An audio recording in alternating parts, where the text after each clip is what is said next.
Magandang umaga po sa inyong lahat and welcome to Healthy Davao Media Forum. This is a special episode of Kapehan sa Davao that deals with health-related mga issues and concerns. No? We are joined by our friends, medical professionals from the SPMC to shed light on the various issues and concerns relating to our health. Today, our episode of Healthy Davao Media Forum will bone health and mental health.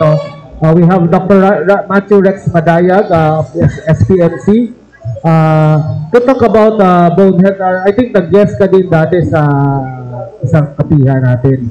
And we have to talk about mental health awareness, we have Dr. Kent Robert Maravillosa, over from the SPMC. To start our press con rolling, we would like to get the opening statement of Dr. Matthew Rex. Hello, good morning.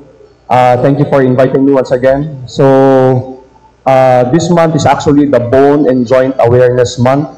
A few weeks ago, SPMC Southern Philippines Medical Center actually celebrated our Bone and Joint Awareness Month.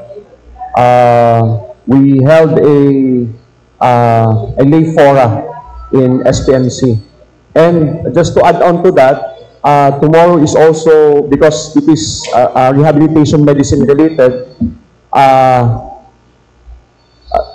tomorrow is also the World Stroke Day. So in SPMC, we'll also hold another lay fora for stroke. But we will focus more on bone and joints awareness for today. Okay, we'd like to thank SMCT Davao for again hosting our Healthy Davao Media Forum. We'd like also to thank Krispy Kreme for the delicious donuts and coffee. And we are streamed live at the PIA Davao Region Facebook page and Kadangpan Davao Digital. No? Maraming salamat sa Kadangpan for hosting, for live streaming this event, and also our media partners for covering this event. Ano po yung activities?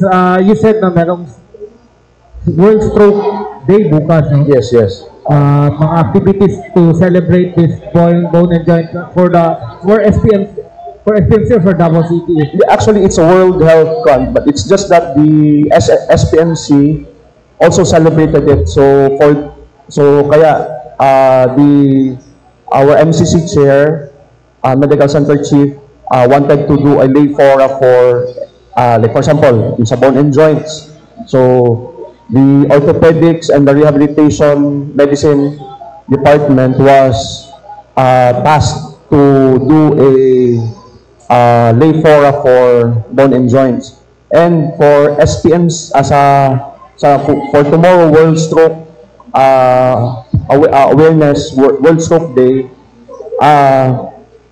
the neurologists and the Department of Internal Medicine and especially the neurologists also made a lay fora. So together with the Department of Internal Medicine, the neurologists, and yung sa rehabilitation medicine. So may lay fora din kami tomorrow sa SPMC. Masasabi ka rin sa rehabilitation, it involves yung post-stroke, no? Rehabilitation. Yes, post-stroke rehabilitation. The focus here is basically more on prevention sa stroke kasi di ba sobrang dami ng mga nasustroke ngayon. So the IM doctors and the neurologists will be more on the prevention.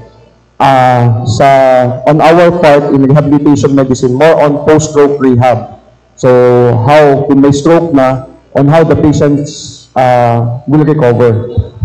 So dapat world stroke, actually it's a pressing problem ng strokes dito sa atin because marami sa Pilipino victims naging biktima ng stroke. Yes.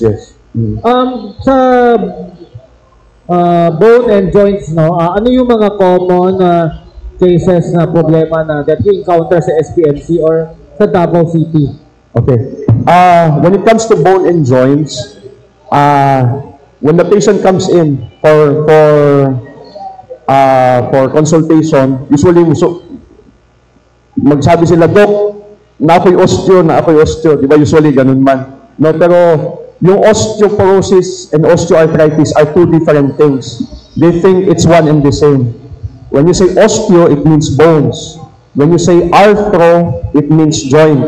Itis is inflammation. So in osteoarthritis, there's bone joint inflammation. So there is pain. No? In osteoporosis, osteo is buto, porosis is pores, pores is butas. When you say porosis, malalaki yung butas. So basically, brittle ang buto. Binisaya pagabok ang inyong butog. But in osteoporosis, it is not painful. Hindi sa masakit. Brittle lang yung buto mo. So pag ma-slide yung, especially in women, no? Kasi once na mag-menopause na ang babae, dahan-dahan na nag-brittle yung buto. Pag na-brittle yung buto, they will not feel, there is no pain in osteoporosis. No? Pero pag nadapa yan sila, madali sila mabalian.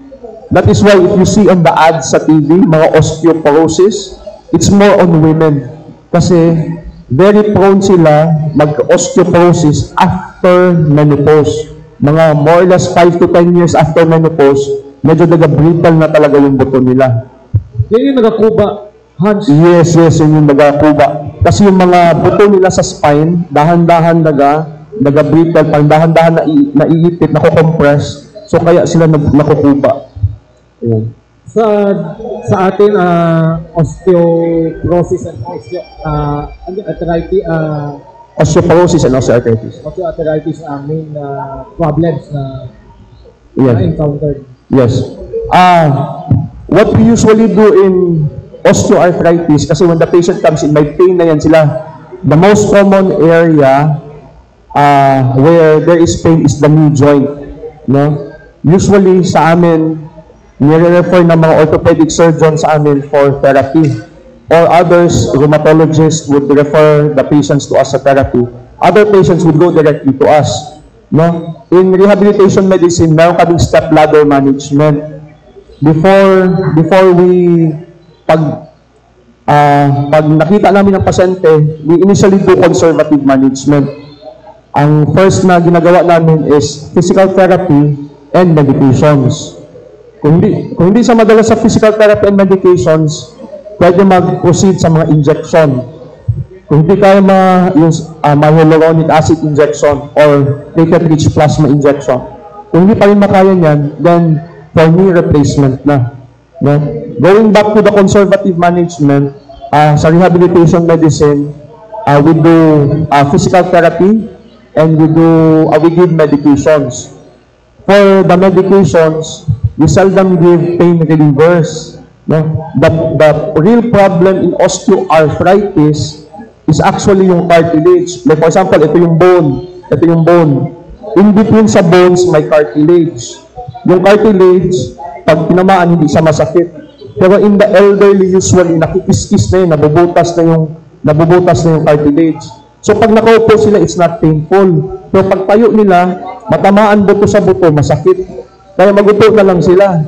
No? Pero pag naglalakad sila ng malayo, matamaan na yung buto sa buto kasi wala ng cartilage. Yun yung, kaya we give medications para ma-fill in yung cartilage. We have medications as glucosamine sulfate, mga collagen. So, madami ng mga medications ngayon for the cartilage para ma-regenerate yung cartilage. Now, so that's for the medication. If it's really painful, then we give pain medications. Now, saan na ba ako? Sa next naman, so after medications, we do physical therapy. Ang sa physical therapy naman, we wanted to strengthen the muscles. Kasi, this is the normal joint. No? Bata tayo, malakas yung muscles natin, yung quadriceps. Ito na muscles. Malakas ito. Pag malakas yung quadriceps, medyo maganda yung joint space. So, hindi siya nagabangga. No? Hindi siya nagabangga. But, once you reach 40 years old, there is what we call the sarcopenia. Yung sarcopenia is a normal process of aging na 1% of the muscle is lost. So, gradual yan sa as you grow older. So, kung naghihina yung muscle, nagaliit yung muscle, nanghihina yung muscles. Pag nanghihina yung muscles, yung joint space niya, dahan-dahan magdikit ng paganon. No, pero hindi ko mo niya mapansin at 40 years old kasi 99% strong, 1% lang nawala. Pero usually, pag mga around 60, 65 and above, medyo weak na, nag-decrease na yung joint space. So doon na ginakis-kis yung cartilage. Pag nakis-kis yung cartilage, hindi pa masakit. No, pero pag nabutas na yung cartilage, matamaan na buto sa buto, doon na sa masakit. No? So, in physical therapy, what we do, ang nangyayari kasi daga-tight yung hamstrings niya, yung sa likod, daga-weak yung muscle sa harapan. So, ang nangyayari, mas mag-decrease yung joint space. Ang ginagawa namin, yung likod, gina-stretch, yung sa harapan, ginapa-lakas, para maganon siya. Para maganon siya, hindi siya magtama buto sa buto. No? So, this is what we do in rehabilitation medicine sa osteoarthritis. Now, it is also very important kasi one of the risk factors is obesity. Kasi pag malaki ka, bata pa lang nakaganon na yung joint mo. Diba? So, weight loss is very important. So, we also advise diet, yung mga ganun, tapos a little bit of exercises to lose weight. Okay? So, kung hindi namin makaya sa rehabilitation medicine, then we refer them to the orthopedic surgeons. Okay? So, for possible injection, for possible surgery, kung hindi talaga makaya. No? Pero most of the time, majority, kaya naman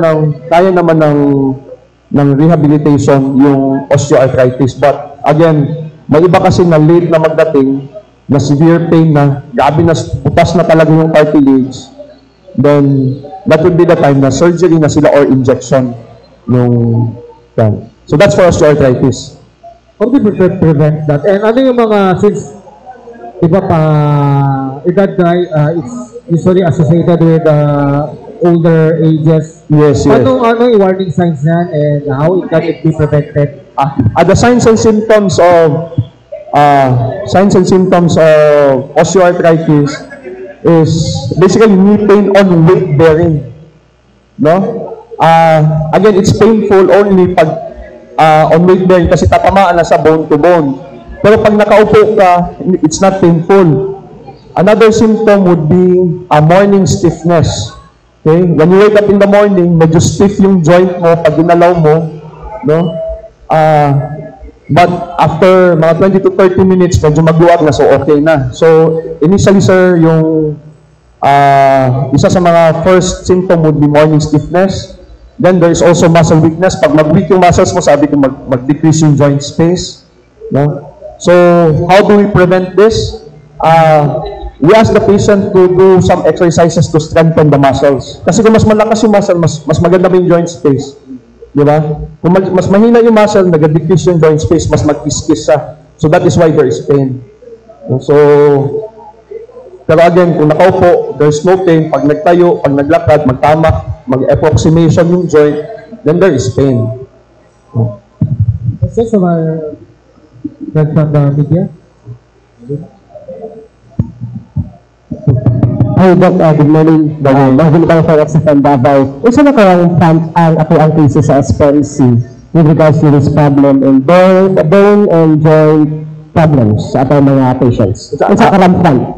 Isa sa karampan. Cover na ba data? Kung daghan na ba hindi siya? Kung comparative? Oh, I don't have any data right now, yes. No, but every day namagud mi kanang consultation sa kuan, pero most like dili gyud na mawala ng mga patients with osteoarthritis, especially the elderly.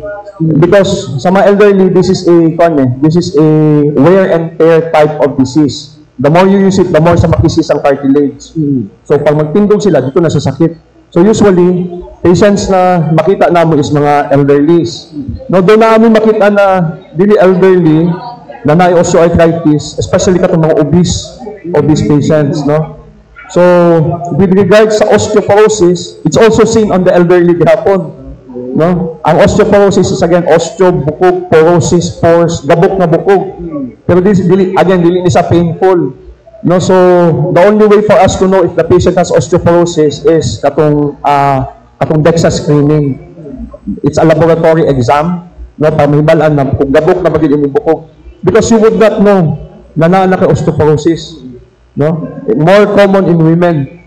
Nasad sa mga males, no? Nasad sa mga lalaki, especially those patients kanang daga steroid kanang, like for example, mag-gym.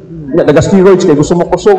They are very prone for osteoporosis, no? Nasa osteoporosis again, gabok na bukog, no? Gabok na bukog, it is not painful. Gabok lang yung bukog, pero kung matumba ka, balik kayo ang chances for fracture. There are also patients na osteoporotic na kanang prolonged use of steroids, like for example, kanang mahubakod, si Big Puff, di ba, naman na yung steroids, di ba? So, pwede na sa, one of the side effects of steroids is actually osteoporosis, no? Babae man o lalaki. Okay. So, Doc, I have mentioned earlier na 40 above, and mostly women, ang posibleng ma-affected ani nga sakit. How about naabay pinakabata nga edad, Doc, na iluhang natala? Sa, which one? Sa osteoarthritis, osteoporosis? Maybe if ever na sa duha. Sa duha? Yes. A younger? Yes, okay. Sa younger naman, sa osteoarthritis, katong mga ginatawag na muna post-traumatic arthritis, kanang mga, like for example, na sa sports or nabanggaan, no? So what happens in their knees kay maigo. There is already damage sa ilahang pagkunyay na kanang overuse, no, nakiskis. It's basically the same mechanism na natanggal tong cartilage, maigo bukog sa bukog, no? So kung sa matigo lang, usually it's osteoarthritis. Usually sa mga bata na very active, it's post-traumatic arthritis. No? Dugay ba ni Doc, if ever, example, nag-edad of 40 plus, and then nighttime na accident, as you said, and then cartilage, na igo-igo cartilage, that's why sakit na yun siya. Kung saan ba siya kadugay yung Doc? Kaya na naging yung basin, mga 1 year pa na, 3 years pa, usap na mag-heal ang cartilage. Depende kay, that is why we give some medications. Kung hindi makaya sa medications, nagahatag na niyo katong mga injection, like for example, PRP to help regenerate na cartilage, no? So, kay luoy kayo, mga bata pa lang, murag na arthritic na ilang mga joints, di ba? Kada lakaw nila, takiang na, sakit na, no? So, what we do here muna, we really cannot say, sir, kay depende, kung bago pa, it would be easier for us. Pero kung dugay na, basig dili na namo kaya, basig i-refer na namo sa i-refer na namo for possible surgery. Kay naman ni mga cases like for example, kanang very common ng ACL tear sa sports, di ba? ACL tear. Pag dili ka magpa-operaan na, higher risk for early osteoarthritis ka. So basically, it's post-traumatic arthritis because of the trauma. Kanang mga naa sa sports na ACL injuries, So needed siya na acute therapy. Yes, very important. That is why we also cater sports rehabilitation. We also do that in SPMC. Okay. Once naigo ang kining patient, Doc, o kaning nadaot ang iyang cartilage, would there be any possibility na di na siya mahimong active sa mga physical activities? Yes, because there is already pain. That is why, as much as possible, we give some medications para at least mag-regenerate man lang. Initially, we give oral medications. The most common is glucosamine sulfate. Na ay mga collagen, na ay mga bago karon, mga avocado extract, katong tiascletin, na ay katong mga collagen mga brand names niya. This is not a sponsored na ay mga Genacol, na ay Coladex. These are all good medications for the cartilage. Maka-help regenerate. Lastly, Doc, di ni madalag hampol-hampol. Aga kining mga herbal lang ba? Nadahan-dahan, di ba? Kanang isa tawag ani traditional healing. You know what? I really cannot explain that, no? Kasi I can explain it on the scientific side. Okay, pero on the traditional side, I really cannot explain it. Kasi you know what? Naabay ilain mag-improve, di ba? Wala lang ko kabalo sa explanation. Pero katong amo na science niya mo okay. Doc, good morning. Good morning. Gusto lang nakaipangutan na sa imo ha. Since na-open up ni Katrapang Marvin Ibano sa topic regarding sa osteoarthritis. In addition to that, does it affect po katong mga workers na to, especially katong sa mga construction, with regards sa osteoporosis or osteoarthritis, what has opened kay makapekto ang ligament sa matag backpass padulong sa taas din nga, for example, building. Does it affect for construction workers kung maapekto ng osteoarthritis? Yes, of course, because again, osteoarthritis is a wear and tear type of disease. The more you use it, mas paspas sa madami. Is it connected po actually katong sa gina-mention nimo for the opening statement nimo sa stroke with regards sa kay with the heating weather nga ingon nato nga ginasinati karon sa matag karon og unya regardless if runner or katong mga naa sa mga lagyong lugar. Yung mga heat stroke na ginasabi mo, sir? Yeah. Okay, for the work, so this is a different topic no, sa stroke na naman ito, no? Siyempre, meron tayong mga ginatawag na heat stroke, di ba? So, prevention na lang din nasa dapat better ang hydration, no?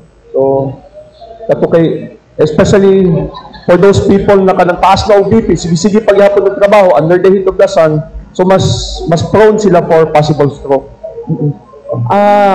Unsay age bracket kasagaran nga matamaan og stroke, not only sa elderly but unsay pinakabata or age bracket to be exact?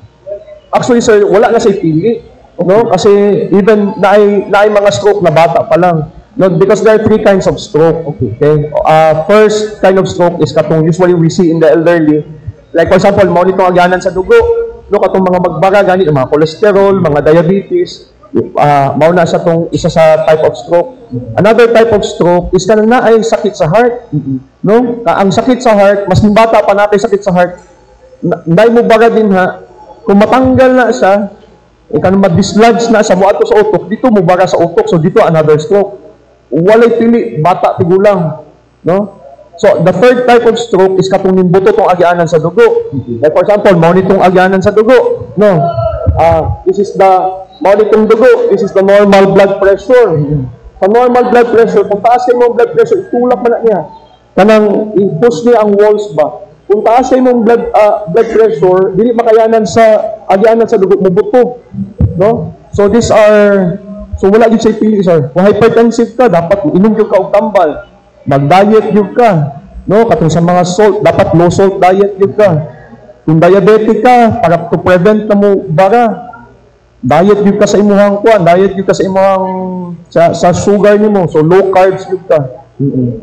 Yeah, you need and para sa mua sa rehabilitation medicine, we emphasize exercise, especially in diabetics.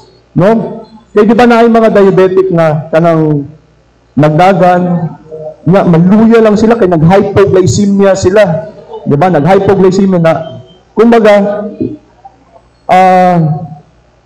subot pa sabot, nag-hypoglycemia sila, but pa sabot, kung mag-exercise day ka, masulugon day na itong asukal sa dugo. No? So, kung kapoy na, pahulang, ayaw puksa para dili ka mag-hypoglycemia. So, you need to exercise para masunog tong asukal sa dugo. Ani, murag maigo ani ang mga fitness goals, labi na kaming mga media. Is it highly discouraged nga in every scorching heat of the sun na katong mga stroke patients, is it highly discouraged nga mo inom og energy drink? Okay. This is actually not my forte, no? Kasi I focus more on sa rehabilitation. Okay. No? So, dapat ang mapangutanan ko ang mga neurologists. But however, naay mga studies na dili sa good na magsige inom ka ng mga energy drinks. Kasi number one, atong mga energy drinks, taas kayo og sugar content, no? Especially kung diabetic ka. Di ba? So, napailaing mga contents tong mga energy drink which is na dili maayo sa lawas. Last na lang on my end, Doc, kung in relation sa stroke, regardless of gender, does it affect anything? Like what you have mentioned na walay pili, maskin edad or gender? Yes. Oo. Mas babae o lalaki.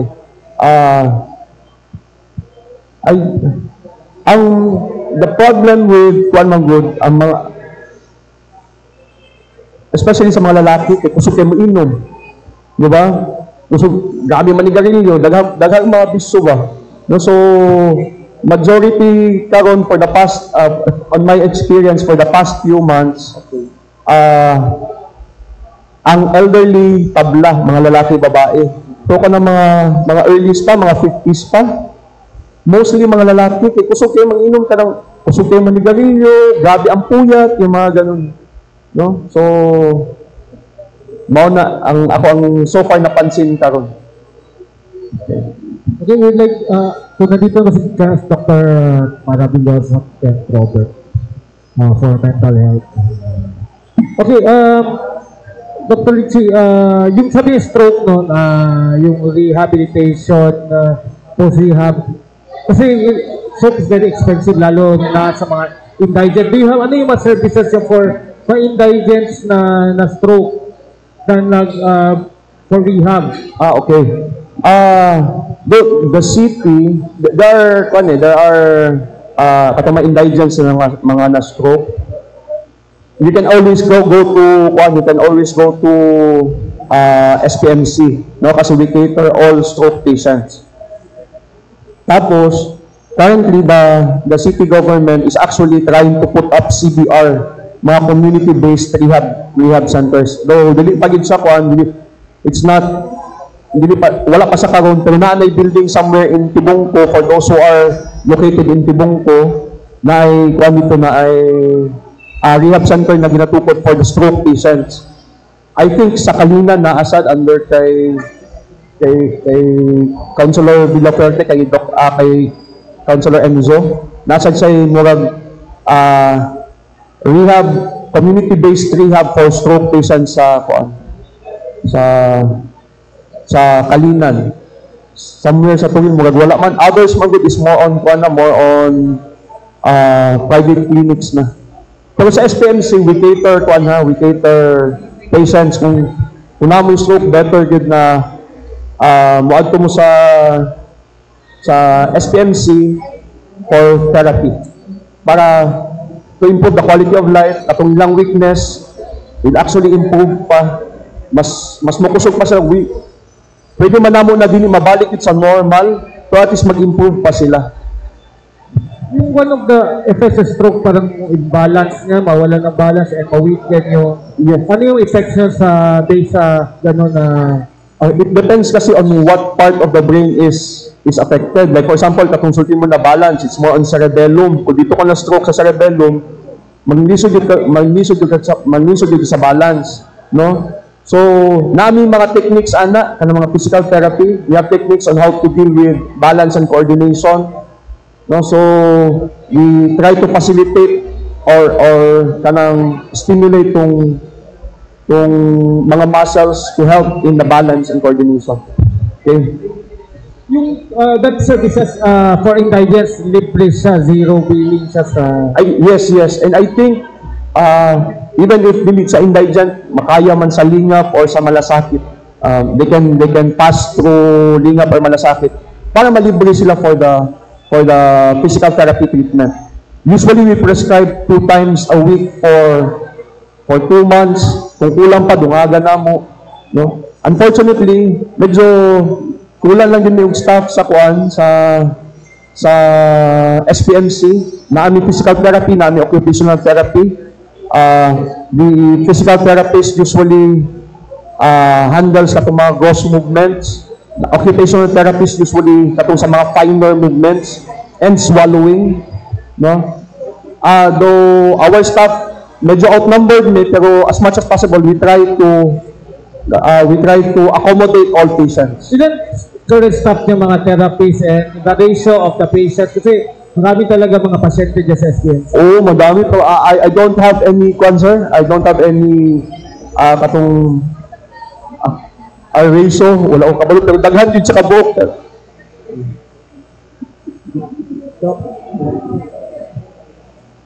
One therapist, 10 patients. 1:10 siya.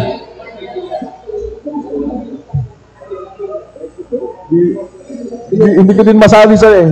So, kumbaga overwork talaga yung mga PTs and OTs doon kasi medyo kulang kami ng manpower. Pero however, they are trying to to increase the number of the PTs, OTs para mas maka-cater pa ta more patients.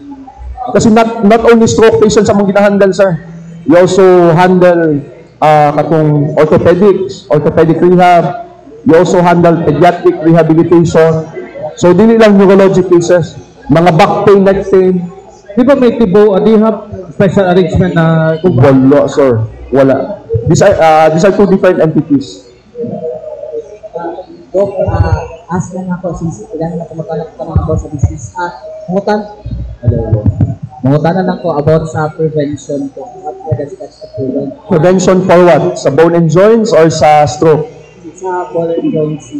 Okay, sa prevention, okay, sa bone and joints, like for example, we haven't really discussed osteoporosis, kakonsultin ako, nagkabuk na bukog, no? Ang prevention mong good is, we need to do exercise.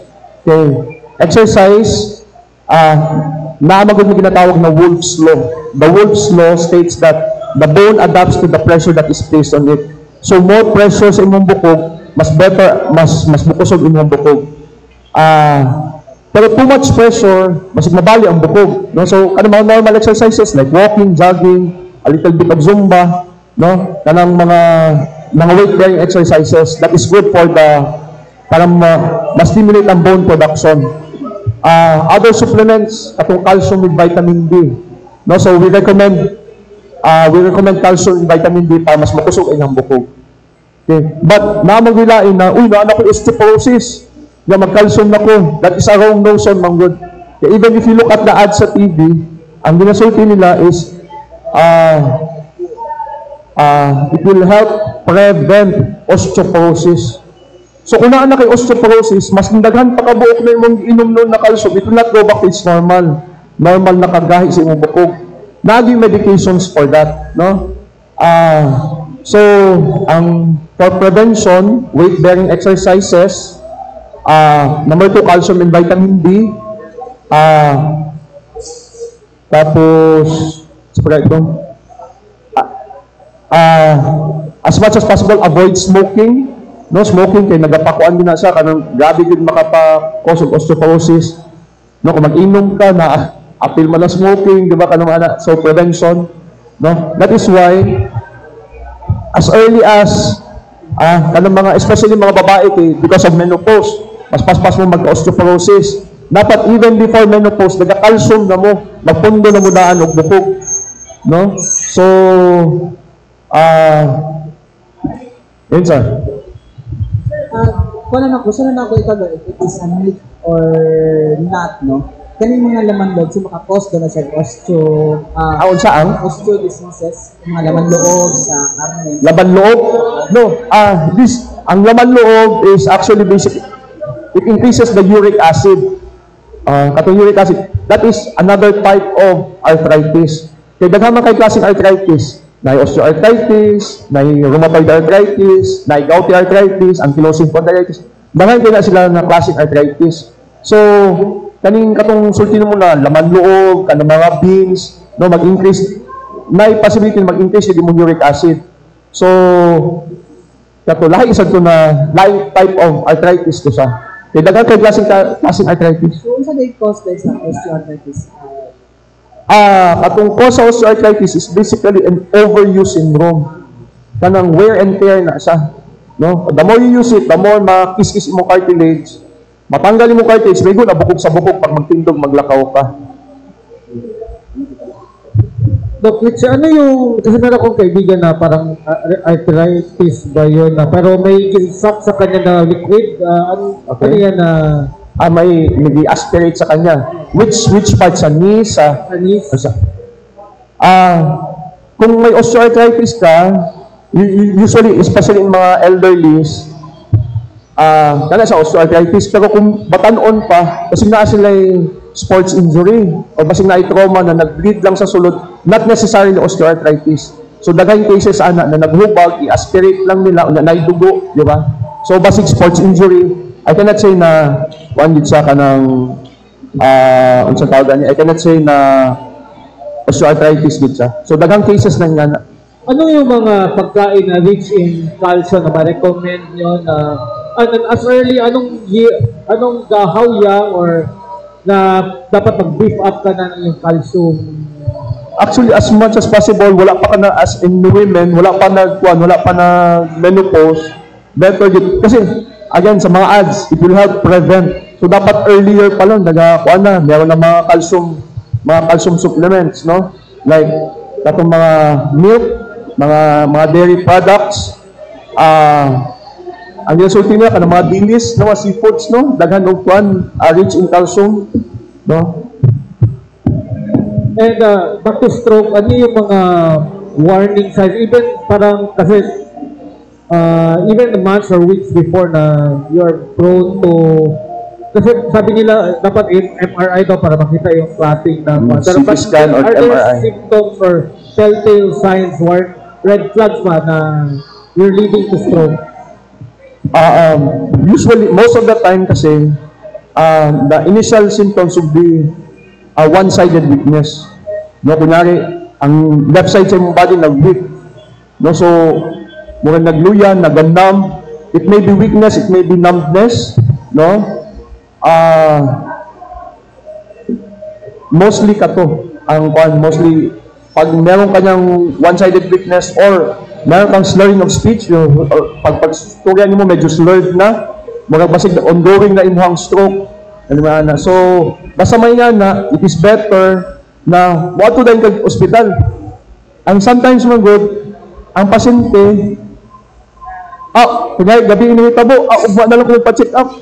No, once na ma-stroke ka, dapat initially, diretso dahil ka pag naana kayo nga na symptoms, you need to go sa hospital dayon. Kasi the longer na buhat ko hospital, mas more damage imong brain cells. Mugag, ang nami slides, time is brain. Na kung na-stroke ka, kung earlier, nadala dayon ko sa hospital, mahatagan di kag tambal, mas dili mo dako imong stroke. Mas gamay ang cells na madamage. Pero kung padugayon pa nimo, paugmaon pa nimo, more cells are damaged.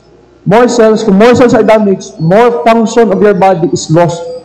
So, mas dako na noon imong symptoms. So, better yun, if you have these signs and symptoms, kanang weakness, slurring of speech, kanang severe headache, better yun na... Ma-lose na balance, madaling ma-lose na balance. There are lots of diseases na nag-cause of loss of balance, one of which is stroke. No? Pero usually, instead of loss of balance, naan sila dizziness, malipong sila. Basta naay nga na, you go to the hospital immediately. Are there parang stroke na very mild na hindi mo alam na stroke ka na? Yes. Kasi naaman may ginatawag nga lacunar stroke. Lacunar stroke, katong pinakagamay nga aganan sa dugo umubara. So gamay lang tayo ang hatagan niyo og dugo. So gamay lang tong affected na area. Sometimes you feel na murag weakness lang, no? So if you have na kay weakness unya, na kay mga katong kung high risk ka, like for example, na kay comorbidities, na kay hypertension, na kay diabetes, might as well go to the hospital na lang yun to have it check kung stroke ba sa o dili. Nasad may ginatawag na kanang transient ischemic attack, na kay weakness ka ron. No, pero wala ka nag-atong hospital, less than 24 hours, nag-okay na ka. Okay na dahil ko. No, you need to go to the hospital. Kasi this is a warning sign na naapay stroke, mas dako nga stroke mo ubotay. So kung muadto na ko hospital, at least ma-prevent na siya. Doctor, ano yung para i-avoid natin? Like stress, di ba? Parang stress. Yes. Ang basically control yun itong mga blood sugar, control yung hypertension, kanang stress na galing mga patients without any other kanang mga risk factors. Pero kay stress kayo sa trabaho, pwede na sila magka-stroke. Yan yung dapat i-MRI ka makita may clotting. Yes. Ano yung mga basic na diagnosis para to prevent na every year? Wala man with regards sa scanning sa imaging, no? Kung na-stroke na ka, then we do CT scan or an MRI. No? Initially, we do CT scan. Kung wala makita sa CT scan, naagay yung mga symptoms, then ipa-MRI na kay mas klaro man sa MRI, no? Katong laboratories na para sigurado ka na normal imuhang mga labs, no? you need to do katong mga cholesterol ng mga FBS, HbA1c, kanang mga yung normal labs, na katong uric acid, creatinine, you need to have it checked para at least kung na-elevated ito, you go to your doctor para makahatag sa adequate medications for prevention sa stroke. May chance ba with sustained rehab na balik yung body functions after stroke? It depends on how big the stroke is. And depende maguna siya. No, kung gamay-gamay ang stroke, mas better ang chances for recovery. Naami mga percentage, I have it in a slide, no, pero wala man gusto ikuan, dili na ako mapakita sa inyo. However, kung dako magud ang stroke, mas dako ang area sa mas daghang cells ang na-damage. Kung mas daghang cells ang na-damage, mas daghang symptoms, mas daghang mawala na function sa pasyente. Sir, Julius Takot po from Brigada. Hello sir, good morning. Sir, about sa sports rehabilitation, sir, ano sa nagsugod og offer ang SPMC o daghan na bang nag-a-availan ko? Actually, when we started the rehabilitation medicine department, appeal na gina siya. Because it is part Nasa year to? Dugay na kayo, sir. Under kay Dr. Aportodera was the one, Lucy Aportodera was the first rehab doctor in SPMC. Mga 1990s pa na siya, sir. Oh. So, all basta rehabilitation, basta kailangan mo ng rehab, any sports, pedia, stroke, neuro, ortho, gina-handle, gina-accept na namo.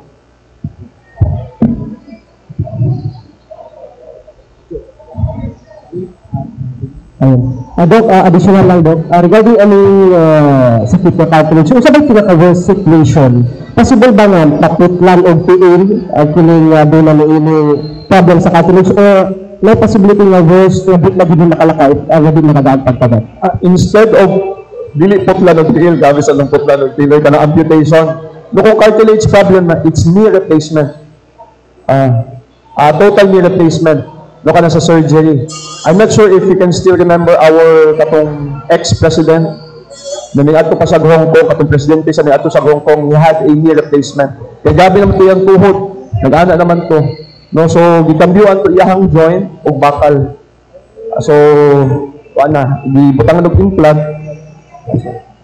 Last, Doc, advisable ba sa anong part na ipahilot lang, i-massage lang siguro, basin na maulian? Actually, sorti sila effective, pero kung if you are going to base it on science, going to base it on the medicine, mas gwapo yun na ipa-therapy yun sa. Yung hilot-hilot.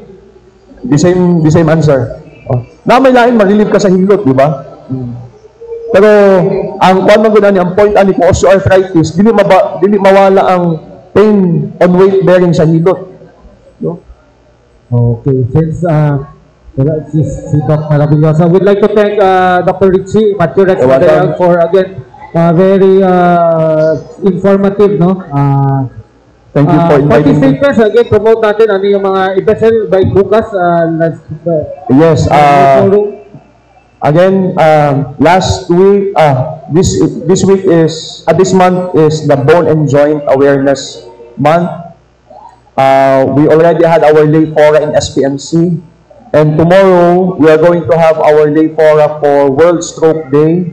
No, yung sa amin sa rehab, we will focus more on sa post-stroke rehab na. No, so katong sa therapy na. Okay, thank you so much. Thank you, sir. Thank you so much, SMCT. Morning.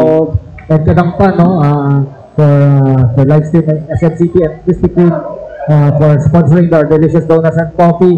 Announcement, tomorrow we will have no kapihan sa Bagong Pilipinas. It will return sa November 5. This has been Rudo Salamat.